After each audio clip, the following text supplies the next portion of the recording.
안녕하세요, 송타입니다. 이번 시간 부와 성공의 문을 여는 찰스 헤넬 마스터키 시스템이라는 책에서 9번째 이 시크릿 마스터 키를 우리가 배워보고자 합니다. 제목은 무한하고 전능한 힘과 조화를 이루어라 라는 주제입니다. 내 안에 잠재의식은 모든 것을 인식하고 있고, 인식하고 있다라는 것은 다 갖고 있다라는 것이고, 내가 그것을 믿음으로 느껴주면은 완벽한 조화, 즉 현재의식과 잠재의식의 합일로 이끌어질 수 있다는 거죠. 외부 세계에서 바랄 만한 것은 세 가지뿐인데 그것은 내부 세계에서 찾을 수 있다. 찾는 방법은 그저 각자가 가진 전능한 힘에 적절한 메커니즘을 적용하는 것이다. 모두가 바라는 최고의 모습과 완벽한 발전을 위해 필요한 세 가지는 건강, 부, 그리고 사랑이다. 다들 건강이 절대적으로 필요하다는 것을 인정한다. 육체가 고통스럽다면 누구도 행복할 수 없다. 부가 꼭 필요하다는 것을 누구나 쉽게 인정하지는 않겠지만 적어도 최소한은 필요하다는 것을 인정해야 한다. 하지만 누구에게는 충분한 것이 다른 사람에게는 절대적으로 고통스러울 정도로 부족하게 여겨질지 모른다. 또 자연이 필요한 만큼이 아니라 풍족할 만큼 우리에게 베푸니 어떤 결핍이나 한계도 인위적인 분배 방법에 따른 결과이다. 모두 세 번째 요소가 사랑이라는 것을 인정할 것이다. 어쩌면 인류의 행복에 필요한 첫 번째 필수 요소로 사랑을 꼽을 수도 있다. God is love. 하나님은 사랑이시라. 어쨌든 건강과 부, 사랑 이 셋을 모두 가진 사람은 행복이라는 잔에 다른 무엇을 더할 필요가 없다. 여호와는 나의 목자시니 내게 부족함이 없으리로다 하면서 주께서 내 원수의 목전에서 상을 차려주시고 내 머리에 기름을 부어주시니 내 잔이 넘치나이다 하면서 시편은 말하고 있죠. 우리는 우주의 마음의 실체가 절대적인 건강과 부, 사랑이라는 것을 발견했다. 그리고 이 무한한 공급원과 의식적으로 연결되는 메커니즘이 우리의 사고방식의 패러다임, 나의 삶을 바라보는 자아관념이죠. 너희는 나를 누구라고 하는가? 주는 그리스도시요 살아계신 하나님의 아들이시니이다. 라고 예수 앞에서 베드로가 고백했던 이것. 따라서 올바르게 생각한다는 것은 가장 높은 비밀 장소에 들어가는 것이다. 가장 높은 곳에서 호산나, 다윗의 자손 이스라엘 백성의 왕으로 오신 호산나, 주의 이름으로 오시는 호산나, 다윗의 자손이여 찬양받기에 합당하신 이 다윗하고 예루살렘에 입성하는 지저스, 내 안의 상상력입니다. 상상력은 가장 높은 곳으로 스스로를 끌어올릴 수 있는 주인이죠. 그렇다면 어떤 생각을 해야 할까? 이것을 깨우친다면 우리는 원하는 모든 것들과 관련한 적절한 메커니즘을 찾을 수 있다. 이 메커니즘을 알면 정말 단순하게 느껴질지도 모르겠다. 하지만 계속 읽어보자. 그것은 모든 것을 가능하게 하는 마스터 키이자 알라딘의 요술램프이다. 우리는 이것이 행복의 기초이자 필수 조건이고 절대 법칙이라는 것을 알게 될 것이다. 정확하고 제대로 생각하기 위해서는 진리를 알아야 한다. 너희가 진리를 알지니 진리가 너희를 자유케 하리라. 이 진리는 모든 사업이나 사회적 관계에 있어 근본적인 원칙이다. 모든 바른 행동의 선행 조건이다. 이를 알고 자신감 있게 확신한다면 다른 어떤 것과 비교할 수 없는 만족감을 느낀다. 또한 이 진리는 의심과 갈등, 위험이 도사린 세계에서 유일하게 든든한 fundamental, 기반, 개바, 베드로, 초석이 된다는 거예요. 든든한 기반이다. 진리를 아는 것은 무한하고 전능한 힘과 조화를 이루는 것이다. 조화라는 것은 하나의 주파수로 동조되고 밸런스를 맞춘다라는 것입니다. 불협화음을 만들지 않는다라는 거죠. 내 안에 무한 힘을 순기능에 내가 역행하지 않는다라는 것입니다. 그러니 진리를 아는 것은 모든 불화, 부조화, 의심 또는 잘못을 쓸어버리는 거부할 수 없는 파워, 힘과 연결되는 것이다. 연결된다라는 것은 스스로 내가 완벽한 꽉 찬 전체된 무한자로서의 하나임을 내가 느끼는 경우죠. 진리는 강력하며 승리하리라. 지능이 낮은 사람도 자신이 한 행동이 진리에 기반했다는 걸 알면 어떤 행동의 결과도 쉽게 예측할 수 있지만, 지능이 높고 심오하고 통찰력이 있는 사람도 스스로 거짓인 줄 아는 전제를 근거로 희망을 품으면 길을 잃고 그 결과가 어떻게 될지 알지 못한다. 진리와 조화를 이루지 않는 모든 행동은 고의적이든 그렇지 않든 조화를 이루지 않는 만큼 불화와 손실을 가져올 수밖에 없다. 그렇다면 어떻게 우리를 무한한 힘과 연결할 메커니즘을 활용하기 위한 진리를 알 수 있을까? 만일 그 진리가 우주의 마음의 중요 원리이고 어디에나 존재한다는 것을 깨닫는다면 어떤 실수도 할 수 없다. 예를 들어 건강이 필요하다면 우린 내면의 I am, 내가 영적 존재이고 모든 영혼이 하나라는 것을, 부분이 있다면 전체도 있다는 것을 안다면 건강의 조건을 가져올 것이다. 몸의 모든 세포가 우리가 보는 대로의 진실을 나타내기 때문이다. 우리가 병약함을 본다면 세포들도 병약함을 나타내고, 완벽함을 보면 세포도 완벽함을 나타낼 것이다. 나는 완전하며 완벽하고 강하며 힘이 있고 애정이 깊으며 조화롭고 행복하다라는 확언은 조화로운 조건을 가져다 줄 것이다. 나는 여호와라, 너는 내 앞에서 완전하라 라고 성경은 말하죠. 왜냐하면 그 확언이 진리와 제대로 일치하고 진리가 나타나면 모든 형태의 오류와 불일치는 반드시 사라지기 때문이다. 우리는 I am, 나는 존재한다. 나는 모든 있음 그 자체이다. 이 내가 영적이고 항상 완벽하지 않을 수 없다는 이 완벽한 존재임을 알았다. 따라서 앞의 나는 완전하며 완벽하고 강하며 힘이 있고 애정이 깊고 조화롭고 행복하다라는 이 확언은 정확하고 과학적인 문장이다. 생각은 영적인 활동이고 영혼은 창조적이다. 이를 염두에 두면 이 생각과 조화를 이루는 결과가 나온다. 부가 필요하다면 내면의 I am, 나는 있다, 그 있음이라는 거, 내면의 내가 모든 전능한 우주의 마음과 하나라는 것을 깨달아야 끌어당김의 법칙을 활용할 수 있다. 또 이 법칙을 통해 자기 확언의 성격과 목적에 정비례하는 수준의 능력과 부를 만들어내고 성공에 도움이 될 힘과 조화를 이룰 수 있다. 비주얼라이제이션, 시각화는 필요한 것을 가져다주는 메커니즘이다.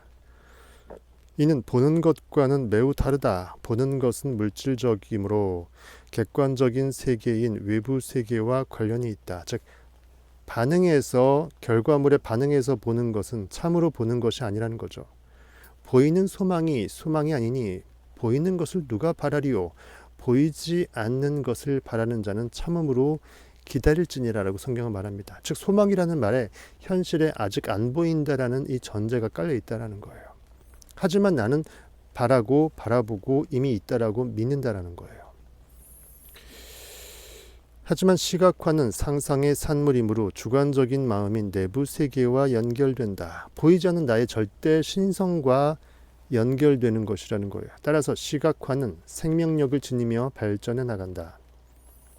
또 시각화는 형태를 띠고 나타난다. 이 메커니즘은 완벽하다. 이는 모든 것을 잘 해내는 위대한 건축가에 의해 만들어졌다. 안타깝게도 사용하는 사람의 경험이 부족하거나 비효율적으로 사용할 때가 있지만 연습과 결의로 극복할 수 있다. 사랑이 필요하다면 이를 얻는 유일한 방법은 사랑을 주는 것이다. 사랑을 줄수록 더 많은 사랑을 얻을 것이며 주는 방법은 자신이 먼저 사랑으로 가득 찬 사랑의 자석이 되는 것이다.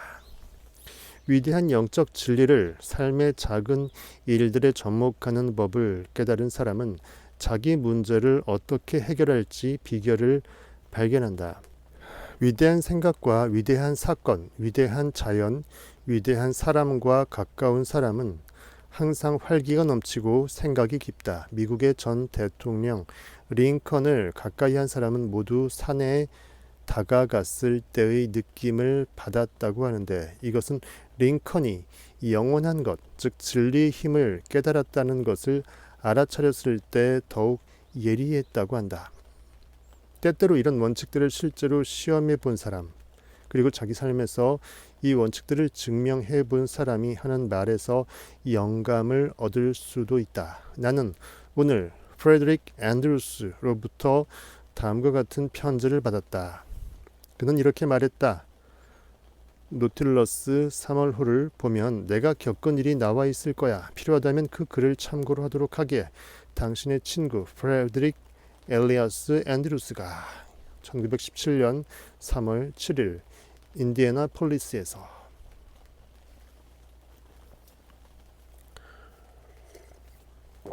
내가 13살 때 T.W. 마시 박사가 어머니에게 말했다. 앤드루스 부인, 가망이 없습니다. 저도 할 수 있는 모든 걸 다 해보았지만 같은 방법으로 제 아들을 잃었거든요. 이런 증상에 관해 특별히 연구도 해봤지만 회복할 가능성이 없다는 걸 알았습니다. 어머니가 박사를 향해 말했다. 박사님, 만약 아이가 박사님 아들이었다면 어떻게 하실 건가요? 박사가 대답했다. 살아있는 한 어떻게든 싸우고 또 싸울 것입니다. 그것이 오랜 시간 지속된 싸움의 시작이었다. 수많은 일들이 우리에게 일어났다. 치료할 방법이 없다고 이야기하면서도 의사들은 우리에게 최선을 다해 격려하고 응원해 주었다. 그러다 마침내 승리가 찾아왔다. 나는 손과 무릎으로 움직이던 작고 뒤틀린 사람에서 강하고 곧은 자세로 걷는 사람이 되었다. 이제 당신이 그 방법을 알고 싶어 한다는 걸 알았으니 가능한 한 짧고 신속하게 알려주겠다. 나는 자신에게 가장 필요한 자질들을 선택해서 자기 확언의 문장을 만든 다음 그 문장을 반복했다. 나는 완전하며 완벽하고 강하고 힘이 있고 애정이 깊으며 조화롭고 행복하다. 를 마음속에 새기고 꾸준히 이 말을 되새겼다. 한밤중에 자다 일어나 그 문장을 나도 모르게 되뇌 때까지 반복하고 또 반복했다. 나는 완전하며 완벽하고 강하며 힘이 있고 애정이 깊으며 조화롭고 행복하다. 자기 전에 마지막으로 하는 말, 그리고 일어나자마자 처음 하는 말이 이 문장이었다. 나 자신뿐 아니라 이 문장이 필요하다고 느껴지는 다른 사람들을 위해서도 사용했다. 이 점을 강조하고 싶다. 우리가 자신을 위해 원하는 게 무엇이든 다른 사람을 위해서도 그것을 바라면 우리와 상대 모두에게 도움이 될 것이다. 뿌린 대로 거둔다는 뜻이 다. 심은 대로 거둔다. 사람이 무엇을 심든지 그대로 거두리라. 사랑과 건강에 대한 생각을 보내면 마치 물건을 아끼지 않고 베풀 때처럼 우리에게 되돌아온다. 반면 우리가 두려움과 걱정, 질투와 분노 및 증오 등과 관련한 생각을 보낸다면 그 생각 역시 그대로 우리 삶에 되돌아올 것이다. 사람은 7년마다 완전히 다시 만들어진다고들 한다. 하지만 어떤 과학자들은 사람이 11개월마다 완전히 다시 만들어진다고도 말한다. 그러니 우리는 해봤자 겨우 11개월밖에 나이가 안 드는 셈이다. 해마다 안 좋은 부분을 다시 몸속에 쌓아 올린다면 우리 자신 말고 그 누구도 탓할 수 없다. 인간은 자신이 하는 생각의 총합이다. 문제는 어떻게 좋은 생각만 하고 나쁜 생각을 거부하느냐이다. 처음에 나쁜 생각들이 오는 걸 막을 수 없지만 그 생각들을 거부할 수는 있다. 유일한 방법들은 그 생각들을 잊어버리는 것, 즉 그것을 대체할 다른 생각을 하는 것이다. 어둠을 묵상하지 않고 등지고 돌려서 빛을 바라보는 거죠. 바로 이때 이미 만들어 놓은 자기 화건을 활용하면 된다. 분노, 질투, 두려움, 걱정이 슬그머니 찾아오면 그냥 화건을 외우자. 어둠은 빛으로 싸우고 추위는 열로 싸우며 악은 선으로 극복한다. 내 경험상 부정하는 것에서는 어떠한 도움도 받을 수 없다. 굳이 부정어구를 선택해서 안 돼요 하면은 더 돼버린다라는 거예요.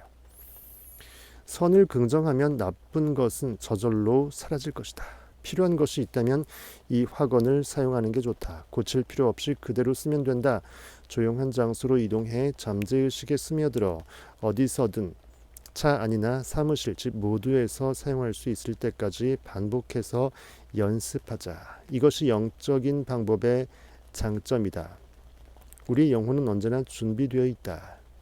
필요한 것은 이 전능함에 대한 적절한 인식과 그 효과를 얻으려는 의지 또는 열망이다. 만약 우리의 지배적인 정신적 태도가 힘, 용기, 친절함, 동정심 중 하나라면 여기 동정심을 빼버리십시오. 동정은 네거티브한 것입니다. 자애나 사랑으로 바꾸십시오. 우리 주변 환경에 이러한 생각과 일치하는 조건이 나타난다. 만약 나약함과 비판, 시기와 파괴라면 이러한 생각과 일치하는 조건이 나타날 것이다. 생각은 원인이고 조건은 결과이다. 여기서 선과 악의 기원에 대한 설명을 찾아볼 수 있다. 생각은 창조적이고 대상과 저절로 연관된다. 이것이 우주의 법칙, 끌어당김의 법칙, 또 원인과 결과의 법칙, 즉 인과관계의 법칙이다. 이 법칙을 인지하고 적용하는 것이 시작과 끝을 결정한다. 이 법칙은 모든 연령대 어느 시대에서든 사람들이 기도의 힘을 믿게끔 만들었다. 내 믿음대로 될지라. 내 믿음이 너를 구원하였느니라.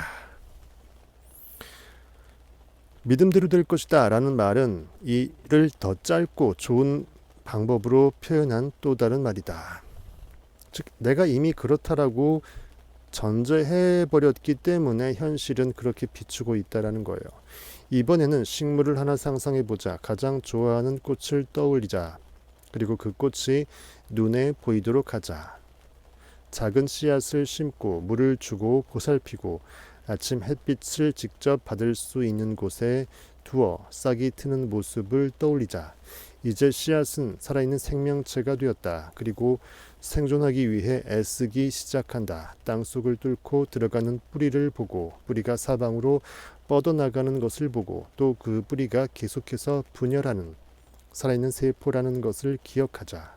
그 수는 곧 수백만 개로 늘어나며 각각의 세포에는 지능이 있어 자신이 원하는 것과 그것을 얻을 방법을 안다는 걸 기억하자. 줄기가 땅 위에 올라와 자라나고 가지가 갈라져 형태를 띠고 잎이 얼마나 완벽하게 대칭으로 자라나는지 보고 잎이 자라나 각각 꽃봉오리를 터뜨려 내가 좋아하는 꽃이 마침내 모습을 드러내는 모습을 눈에 담자.